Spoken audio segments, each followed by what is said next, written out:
Hey, what's up everyone? This is Alvin Teaches Poker, and today we are going to talk about how to fix your red line, because it's very likely that your graph looks like this and your non-showdown winnings are absolutely catastrophic and you are folding your absolute soul away and are folding so much that you have absolutely no possible chance of actually beating online poker, because you're folding so much that even if you were crushing people at showdown, and you aren't, you still would not be beating them at showdown enough to make up for the fact that you are playing to fit or fold post flop.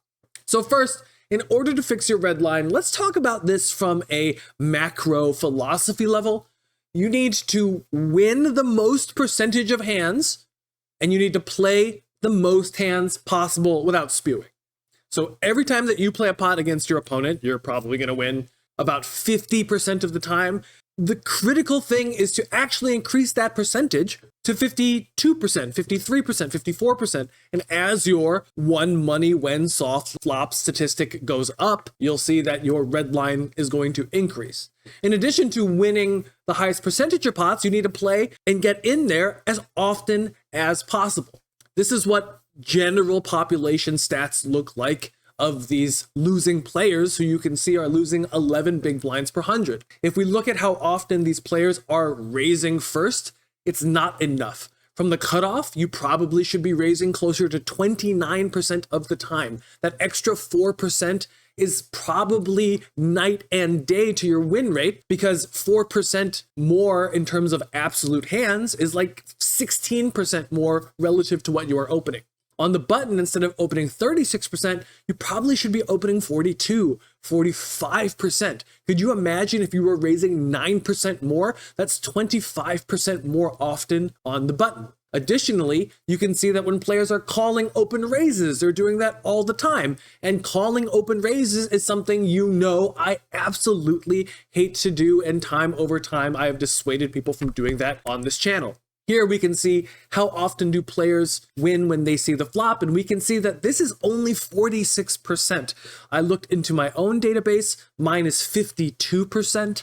And so increasing how often you win when you see the flop by 4 to 6% is going to be gigantically beneficial to your bottom line. So VPipping more often with aggression and winning more when you see the flop are going to be the critical keys to getting your red line up. If you want to make sure that your pre-flop game is crispy and that you are not bleeding from the red line, you want to play as many pots as possible as the pre-flop aggressor. As you know, outside of the big blind, I really recommend playing a 3-bet or fold strategy until you get to the higher stakes where the rake is low enough that you can develop a flatting range in certain positions. But generally, if you are always getting into the pot as the raiser, the 3-better, the 4-better, you are going to have a lot more success, because not only are you giving your opponent an opportunity to immediately fold their equity to your raise, but then you're often going to see the flop, and as the uncapped player, you get to bet and put the onus of making a hand on your opponent. Basically, every time you press call pre-flop, your red line is going to be going down. Now, that doesn't mean you should never call pre-flop. There are some instances where the amount of money you're going to win at showdown is going to overcome the amount of money you lose by folding, but those are generally quite rare and selective spots. So here we can see that in general, the population is calling an open raise 12% on the button. That number should probably be something like 1% or less. I think personally, my statistic here is actually 0.1%, while my 3-bet in position is much closer to 11 or 12%. Here, as we can see, when players are cold calling on the button, they are generally losing, except when they're calling really, really strong hands like 10s plus. But if we're going to be calling with those hands, why not 3-bet them, which we know are going to be even more profitable? You can even see here, while top 15% of hands are very, very slightly winning when they cold call, you might as well be 3-betting them, because those hands are just going to be much stronger when you play bigger pots and get more value from them. We can also see that when you are calling 3-bets, particularly out of position, this is generally losing, except with your really, really strong hands, which you probably can format anyways, such as ace king or pocket queens. So if you're seeing a lot of flops by cold calling, if you're seeing a lot of flops by calling 3-bets from out of position, you are absolutely getting wrecked, not only as a whole, but also in terms of folding your life away, because I'm sure that after you call, you're not going to be having a very good plan to run a lot of post-flop bluffs. You're just going to fold way too often facing small bets. So if you want to have a better red line, you don't need to just steal and 3-bet more, but you need to steal more than the entire population. So you've seen the stats, you know that people are stealing on the button 36%. So it is your duty and your job to steal at a higher percentage than that if you want to overcome how often your opponents are stealing from you. You should be attempting to push your pre-flop aggression to the extremes and pull back rather than start as too conservative and then push forward. I think a lot of people misunderstand this and they think, oh, the better I play, the more I should be, expanding my VPIP and PFR range. Well, I think the problem is if you start playing very nitty in the first place, you're never actually going to have a good win rate so that you'll be able to move up over time and then develop your skills. What this also means is that if you're a nitty pre-flop player, there is 0% chance that you are going to have a positive red line simply because you are going to be folding your life away and you're not going to be stealing from your opponents nearly enough. So we know that the second thing that you really need to fix is your one-when soft flop. Again, the number that this should be is at least 50, but preferably even higher than that. Even at the small stakes, when you're often seeing 3 to a flop, sometimes 4 to a flop, this number should still consistently be over 50% over a large sample. So how do we fix this? Well, one of those is kind of built into playing pre-flop correctly. If we're always 3-betting, we're always 4-betting, we're always then betting on the flop because our range advantages allow us to do so, this is always going to keep the pressure on our opponents and give them as many opportunities to fold as possible. I know this seems kind of basic, but everyone is messing this up, so it actually can't be that basic. But the real critical thing to having a really good red line is finding every auto profit bluff formation and then bluffing it 100% of the time.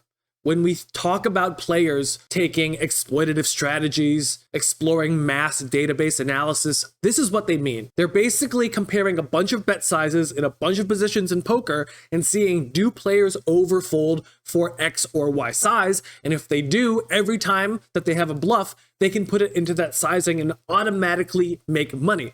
If you do that hundreds of different spots in poker, well, then you're going to know all of the spots that you can run bluffs with any 2 cards. That makes you really, really difficult to play against because your opponents are always going to be automatically giving you some money by overfolding to you. Here's a really good example. So this is a diagram of how often our opponents fold over a pretty large sample facing various bet sizings. And we can see facing a 25% bet, they're generally folding 1/3 of the time, slightly more facing the 1/3 bet. When we bet half the time, they're folding 43%, etc., etc. What is really important is that each of these numbers is higher than the minimum defense frequency that your opponent needs to meet in order for them to deny you an automatically profitable bet. Now, from a GTO perspective, your opponent actually should be overfolding in a lot of spots on the flop to make sure that they are not overfolding on future streets. But if you actually compare how often your opponents fold the flops compared to how often they fold versus GTO, you'll find that they are consistently overfolding by at least 5 or 6 points. From a pure minimum defense frequency perspective, you can see that often your opponents are overfolding 13, 10, 11% of the time facing all bet sizes a pot or less. That basically means if at any point you have a hand that has absolutely no equity and you intend to check back and fold against weaker opponents, it's very likely that you should just close your eyes and bet any size and cash in on that immediate overfold because that's going to be a more profitable way to play your hand. Now, this isn't to say that this is the best strategy. Certainly, as you're playing against more competent players who realize what you're doing, they're going to be able to counter you and force you to play closer to equilibria. But against the weaker players, you should just close your eyes and bet 100% of the time. Now, the real critical thing is that there isn't just flop overfolding, there's turn overfolding in different lines, river overfolding in different lines, overfolding after check check, 3-bet pots, 4-bet pots, multi-way, different board textures, different bet sizes, different combinations of bet sizes. Sometimes people will overfold if you go small and then large. Some people overfold if you go really large on the flop and then bet anything on the turn. Sometimes you need to go small, and then you'll be surprised to realize that the best bet on the river is small again. So you need to be able to collect a lot of data, have the eagle eye perspective, and see how does the population play. This is one of the most important things we do over at our research at Overnight Monster Coaching and Staking, is that we have millions and millions of hands that we can look at across different sites and see how are all of our opponents playing against various bet sizings and various lines. But so in your own database, you need to go through, find all of the sizings and different spots that your opponents are overfolding against, and you need to collect them all, add them to your game in a very, very conscious manner, and sit down in every session say, okay, I know my opponent folds an X or Y position.